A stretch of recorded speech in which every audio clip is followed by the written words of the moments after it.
नमस्कार दोस्तों, मैं अमन स्वागत करता हूं आपके अपने YouTube चैनल एजुकेशन हब पे। यह बिहार शिक्षक भर्ती के लिए NCERT based question answer series का तीसरा क्लास है और हम लोग अभी शुरू किए हैं जो कि कक्षा 6 के भूगोल का। तो आज का जो क्लास रहेगा अध्याय 5 जो कि पृथ्वी के परिमंडल पर आधारित क्वेश्चन आंसर रहेंगे और अध्याय 6 की पृथ्वी के प्रमुख स्थल मंडल पर आधारित क्वेश्चन आंसर रहेंगे।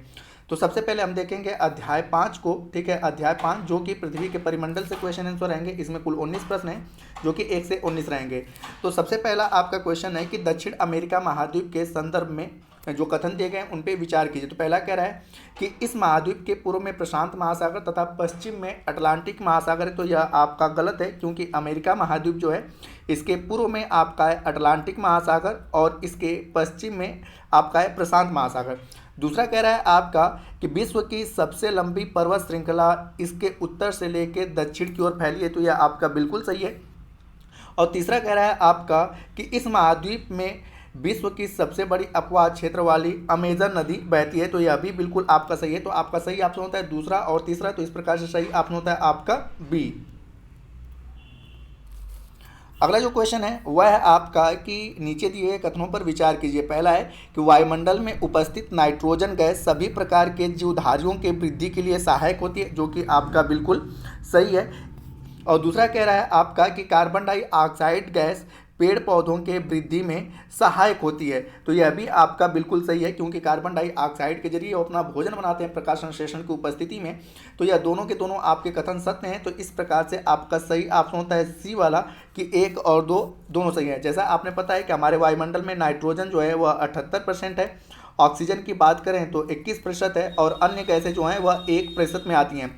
और जैसा कि मैंने बताया कि नाइट्रोजन गैस सभी प्रकार की जीव पेड़ पौधे के साथ साथ मनुष्य जितने भी प्रकार की जीवधारी हमारे जैवमंडल में पाए जाते हैं सभी के वृद्धि के लिए सहायक है। ऑक्सीजन सांस लेने के लिए और कार्बन डाइऑक्साइड बहुत कम मात्रा में, लेकिन पृथ्वी के द्वारा छोड़ी गई ऊष्मा को यह क्या करता है, अवशोषित करता है, जिससे कि पृथ्वी गर्म रहती है तथा यह पेड़ पौधों के वृद्धि के लिए भी आवश्यक होता है। अगला क्वेश्चन है आपका कि वायुमंडल में मध्य मंडल किन दो मंडलों के बीच में पाया जाता है। तो आपने पता है कि सबसे नीचे आपका पाया जाता है क्षोभ मंडल, ठीक है। उसके बाद आपका पाया जाता है समताप मंडल, उसके बाद है मध्य मंडल, उसके बाद है आयन मंडल और उसके बाद है बहिर्मंडल। तो यह जो मध्य मंडल है वह आयन मंडल और समताप मंडल के बीच में पाया जाता है। तो इस प्रकार से आपका सही ऑप्शन होता है समताप मंडल और आयन मंडल। तो हमारे वायुमंडल में कुल 5 परत है। क्षोभ मंडल सबसे पहले आता है, उसके बाद आपका आता है समताप मंडल, उसके बाद आता है मध्य मंडल, उसके बाद आयन मंडल और उसके बाद बहिर्मंडल। तो यह समताप मध्य मंडल के बारे में पूछा है, तो यह समताप मंडल और आयन मंडल के बीच में पाया जाता है। अगला क्वेश्चन दिया गया है आपका कि निम्नलिखित दिए गए युग्मों को सुमेलित कीजिए। तो यहाँ पर इसके बारे में बताया गया है कि प्रशांत महासागर और उनकी आकृति दिया गया है। तो जो बेसिक तौर पर प्रशांत महासागर जो है वह लगभग कैसा है, वृत्ताकार है। प्रशांत महासागर लगभग वृत्ताकार है, तो ए का 3 होगा। उसके बाद दिया है अटलांटिक महासागर। तो अटलांटिक महासागर जो है वह अंग्रेजी के एस अक्षर के समान होता है। हिंद महासागर की बात करें तो बेसिक तौर पे हिंद महासागर जो है वह लगभग कैसा है, त्रिभुजाकार है। हिंद महासागर त्रिभुजाकार है। और उसके बाद आर्कटिक महासागर की बात करें तो यह उत्तरी ध्रुव के चारों ओर फैला हुआ है। तो ये आपका इस प्रकार का सही सुमेलित होता है। अगला क्वेश्चन है व्यापार की दृष्टि से विश्व का सबसे व्यस्त महासागर कौन सा है। तो व्यापार की दृष्टि से जो विश्व का सबसे व्यस्त महासागर है वह है अटलांटिक महासागर। तो इस प्रकार से आपका सही ऑप्शन होता है डी। आगे आपका कथन और कारक दिया गया है। कथन कहता है कि अटलांटिक महासागर की तटरेखा पोताश्रयों एवं पत्तनों के निर्माण के लिए आदर्श स्थिति रखता है। और दूसरा कह रहा है आपका कि अटलांटिक महासागर की तटरेखा सीधी और चौड़ा है। तो यहाँ पे तो सही है कि अटलांटिक महासागर की तटरेखा पोताश्रयों और पत्तनों के निर्माण के लिए आदर्श स्थिति रखता है, ये बिल्कुल आपका सही होता है। लेकिन जो इसका कारण है कि अटलांटिक महासागर की तटरेखा सीधे और चौड़ा है, तो ये आपका गलत है, क्योंकि अटलांटिक महासागर बेसिक तौर पर अगर बात किया जाए तो यह विश्व का दूसरा सबसे बड़ा महासागर है और इसके पश्चिमी किनारे पर उत्तर एवं दक्षिण अमेरिका तथा पूर्वी किनारे पर यूरोप और अफ्रीका महाद्वीप स्थित है। अटलांटिक महासागर की जो तटरेखा है वो बहुत ज़्यादा कटी फटी है, ठीक है। और बहुत ज़्यादा कटी पट्टी होने के कारण यहाँ पर पोताश्रय और पत्तनों के लिए आदर्श स्थिति रखता है। तो जो इसका कारण है क्या गलत है। तो इस प्रकार से सी वाला ऑप्शन आपका सही होता है कि कथन तो सही है परंतु इसका कारण गलत है। अगला क्वेश्चन है कि नीचे दिए गए कथन किस महासागर के बारे में सही दर्शाता है। तो तो पहला कह रहा है कि यह महासागर पृथ्वी के 1/3 भाग पर फैला हुआ है, अर्थात क्षेत्रफल में सभी महाद्वीपों के कुल क्षेत्रफल से यह बड़ा है। दूसरा कह रहा है कि यह अन्य महासागरों की अपेक्षा गहरा है। तो आपने पता है कि सबसे अधिक गहरा महासागर क्या है? प्रशांत महासागर है। तो दो स्टेटमेंट से पता चलता है कि प्रशांत महासागर के बारे में कह रहा है। और तीसरा कह रहा है कि इस महासागर के एक ओर एशिया और ऑस्ट्रेलिया और दूसरी ओर उत्तर और दक्षिण अमेरिका महाद्वीप है। तो आप यहाँ पर देख सकते हैं कि उत्तर और दक्षिण, यहाँ पर प्रशांत महासागर है, यहाँ पर एशिया और ऑस्ट्रेलिया महाद्वीप है, और यह सबसे गहरा महाद्वीप है और यह क्षेत्रफल की दृष्टि से भी सबसे बड़ा है। तो यह जो पूरा स्टेटमेंट है वह आपका है आपके प्रशांत महासागर के बारे में। अगला क्वेश्चन कह रहा है कि आकार के आधार पर महासागरों का सही क्रम कौन सा है? तो आपने पता है कि सबसे बड़ा जो महासागर है वह है प्रशांत महासागर। तो पहले नंबर पे आपका प्रशांत महासागर आ जाएगा। उसके बाद आपका अटलांटिक महासागर आता है दूसरे नंबर पर। उसके बाद आपका हिंद महासागर आता है तीसरे नंबर पर। उसके बाद आपका आता है दक्षिणी महासागर चौथे नंबर पर। और उसके बाद लास्ट में आता है आर्कटिक महासागर 5वें नंबर पर। तो सबसे बड़ा प्रशांत है, उसके बाद अटलांटिक है, उसके बाद हिंद महासागर है, उसके बाद दक्षिण महासागर है और उसके बाद आर्कटिक महासागर है। तो इस प्रकार से अगर आप मैच करेंगे तो सही ऑप्शन होता है आपका डी वाला। आगे है कि आर्कटिक महाद्वीप के संदर्भ में नीचे दिए गए कथनों में से कौन सा सत्य है? तो आपका पहला ऑप्शन कह रहा है कि इसका क्षेत्रफल यूरोप और ऑस्ट्रेलिया के सम्मिलित क्षेत्रफल से अधिक है, जो कि बिल्कुल आपका सही है। दूसरा कह रहा है कि दक्षिणी ध्रुव इस महाद्वीप के पूर्वी किनारे पर स्थित है, तो यह भी बिल्कुल आपका सही स्टेटमेंट है। और तीसरा कह रहा है कि यह किसी भी प्रकार के अस्थायी मानव निवास नहीं है। तो यहाँ पर बेसिक तौर पर अंटार्कटिक महाद्वीप पर किसी प्रकार का मानव अधिवास नहीं है। यह बेसिक तौर पे यहाँ पे रिसर्च होते हैं, इसीलिए अंटार्कटिक महाद्वीप को वैज्ञानिकों को समर्पित महाद्वीप भी कहा जाता है या विज्ञान को समर्पित महाद्वीप कहा जाता है। तो इस प्रकार से तीनों ऑप्शन आपके सही होते हैं। तो सही ऑप्शन होता है आपका डी। अगला क्वेश्चन है कि किस महाद्वीप को द्वीपीय महाद्वीप कहा जाता है?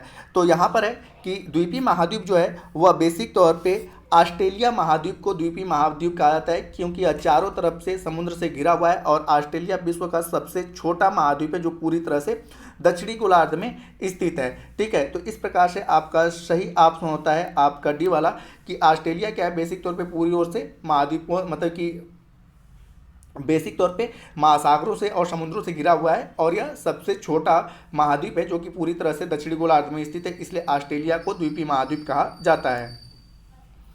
अगला है कि जलमंडल में जल की कौन कौन सी अवस्थाओं को सम्मिलित किया जाता है? तो जलमंडल में जल भी होते हैं, ठीक है, बर्फ भी होता है और जलवाष्प भी होता है। तो इस प्रकार से सही स्टेटमेंट आपका डी होता है कि जलमंडल में जल भी शामिल होता है, बर्फ भी शामिल होता है और जलवाष्प भी शामिल होता है।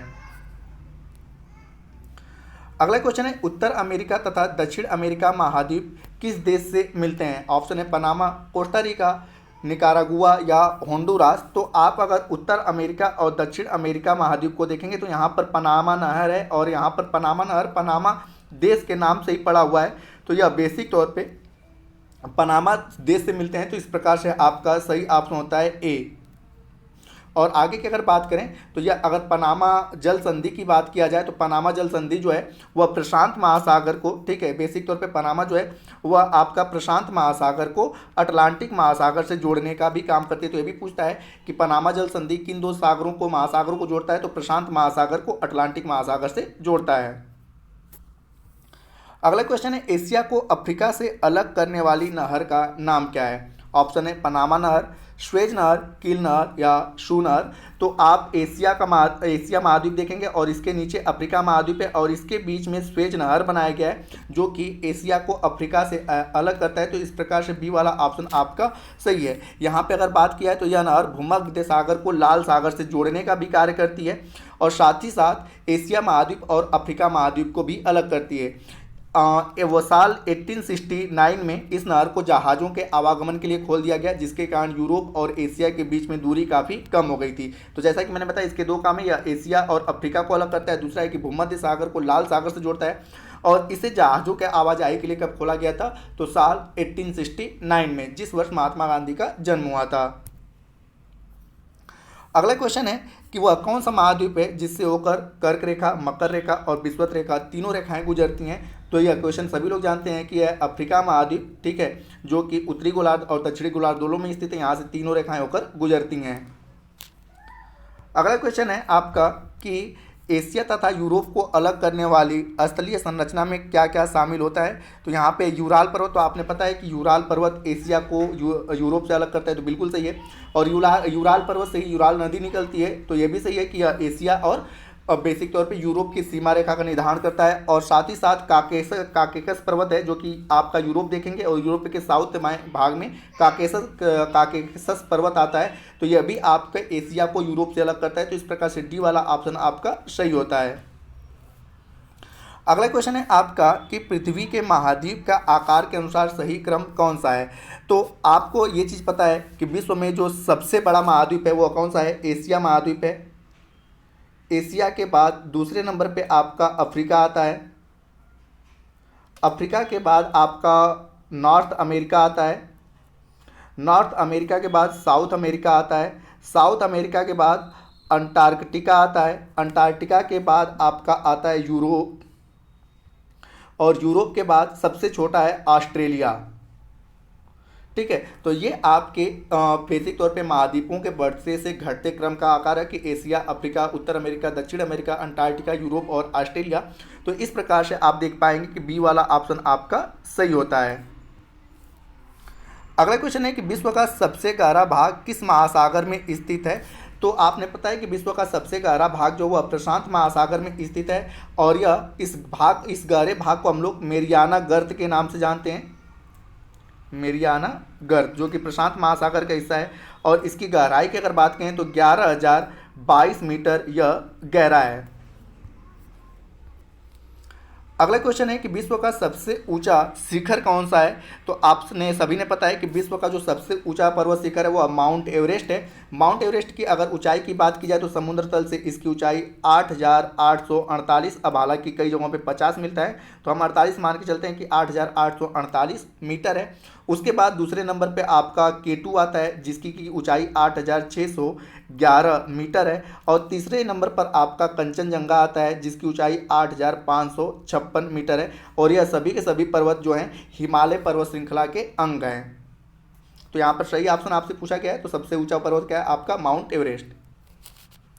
अगला क्वेश्चन है कि जैवमंडल के अंतर्गत कौन कौन से परिमंडल शामिल होते हैं? तो आपने पता है कि जैवमंडल में जलमंडल, स्थल मंडल और वायुमंडल, इन तीनों को मिलकर जो बीच वाली संरचना बनती है इसी को हम क्या कहते हैं? जैवमंडल का नाम देते हैं। ठीक है, जैवमंडल का नाम देते हैं। तो इस प्रकार से आपका डी वाला ऑप्शन सही होता है कि जैवमंडल में स्थल मंडल, जलमंडल और वायुमंडल तीनों के तीनों शामिल होते हैं। तो दोस्तों ये था अच्छा, मतलब कि अध्याय 5 का। अब शुरू करेंगे अध्याय 6 को। तो अध्याय 6 जो है पृथ्वी के प्रमुख स्थल मंडल है, जिसमें कुल 11 प्रश्न है 20 से 30 तक। तो चलिए शुरू करते हैं। तो यहाँ पे जो क्वेश्चन है कि पृथ्वी के विभिन्न स्थल स्वरूपों उदाहरणों में, जिसमें कि पर्वत, घाटी, पठार एवं मैदान का निर्माण किन प्रक्रियाओं के परिणाम स्वरूप हुआ है?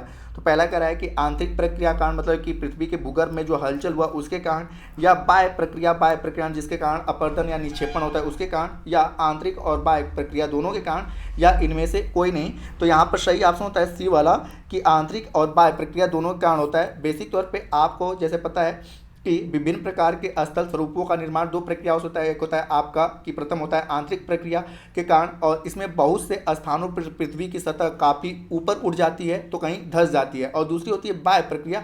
तो बाह्य प्रक्रिया क्या होता है कि इसमें विभिन्न प्रकार के जो स्थल खंड होते हैं उनके टूटने की प्रक्रिया होती है। तो इन दोनों प्रक्रियाओं के कारण बेसिक तौर पर पृथ्वी के स्थल स्वरूपों का निर्माण हुआ है। अगला क्वेश्चन दिया गया है कि नीचे दिए गए कथनों में से कौन सा कथन सत्य है? पहला कह रहा है कि पृथ्वी की सतह के टूटकर घिस जाने की प्रक्रिया को हम लोग क्या कहते हैं? अपरदन कहते हैं। तो यह बिल्कुल आपका सही है। और दूसरा कह रहा है कि पृथ्वी की नई सतहों के निर्माण की प्रक्रिया को निक्षेपण कहते हैं। तो यह भी बिल्कुल आपका सही है। तो यहाँ पर बेसिक तौर पे होता क्या है कि अपरदन की प्रक्रिया के द्वारा सतह नीची हो जाती है, तथा निक्षेपण की प्रक्रिया के द्वारा इनका फिर से क्या होता है? निर्माण होता है। और यह दोनों प्रक्रियाएं बहते हुए जल, वायु और बर्फ के द्वारा होते हैं। और साथ ही स्थलाकृतियों का यह क्या करते हैं कि बाह्य स्थलाकृतियों का निर्माण करते हैं। ये सारी जो घटनाएं होती हैं वह बाह्य स्थल आकृतियों के निर्माण के अंतर्गत आती हैं। तो इस प्रकार से आपका सही ऑप्शन होता है सी वाला। अगला क्वेश्चन है कि विश्व का सबसे पुराना वलित पर्वत कौन सा है? तो आप सभी ने पता है कि विश्व का सबसे पुराना वलित पर्वत है अरावली जो कि भारत के अंतर्गत आता है। तो सही ऑप्शन ए होता है। आपने पता है कि अपरदन की प्रक्रिया कारण यह श्रृंखला घिस गई है और उत्तर अमेरिका के अल्पेशियन तथा रूस के यूराल पर्वत जो होते हैं बेसिक तौर पे यहाँ पे अल्पेशियन पर्वत कहाँ पर है आपके नॉर्थ अमेरिका में, और यूराल पर्वत कहाँ पे है आपका तो बेसिक तौर पे रूस, क्योंकि यह किसी एक महाद्वीप में स्थित नहीं है तो रूस में है। तो बेसिक तौर पे यह गोलाकार दिखाई देते हैं और कम ऊंचाई के देते हैं। यह बहुत भी अधिक पुराने वलित पर्वत हैं और भारत भी मतलब कि भारत में जो हिमालय स्थित है वह भी एक वलित पर्वत का उदाहरण है। लेकिन इन सभी में से जो आपका सबसे पुराना वलित पर्वत है वह कौन सा है? अरावली, और यह भारत के अंतर्गत ही आता है। अगला क्वेश्चन पूछा गया है कि नीचे दिए गए कथनों पर विचार कीजिए। पहला कह रहा है कि जिन पर्वत पर हमेशा जमी रहने वाली बर्फ की नदियां होती हैं उन्हें हिमानी कहते हैं। तो यह आपका बिल्कुल सही है, ठीक है। और दूसरा कह रहा है कि पर्वतों की एक रेखा क्रम में व्यवस्थित होने को हम क्या कहते हैं? श्रृंखला। जैसे कि आप हिमालय को देखें तो हिमालय पर्वत श्रृंखला कहते हैं। तो यह भी बिल्कुल आपका सही है। तो इस प्रकार से आप देखेंगे कि दोनों के दोनों कथन आपके सही हैं बेसिक तौर पे। तो यहाँ पे आप जैसे मैंने बताया कि हिमालय जो है एक पर्वत श्रृंखला है क्योंकि उसमें एक रेखा क्रम में वो सारे पर्वत क्या हैं? व्यवस्थित हैं। अगला क्वेश्चन कह रहा है कि जिन पर्वतों की सतह ऊबड़ खाबड़ तथा शिखर शंक्वाकार होते हैं ऐसे पर्वत को क्या कहा जाता है? पहला है वलित पर्वत, दूसरा कह रहा है भ्रंशोत्थ पर्वत, और तीसरा कह रहा है ज्वालामुखी पर्वत, और चौथा कह रहा है इनमें से कोई नहीं।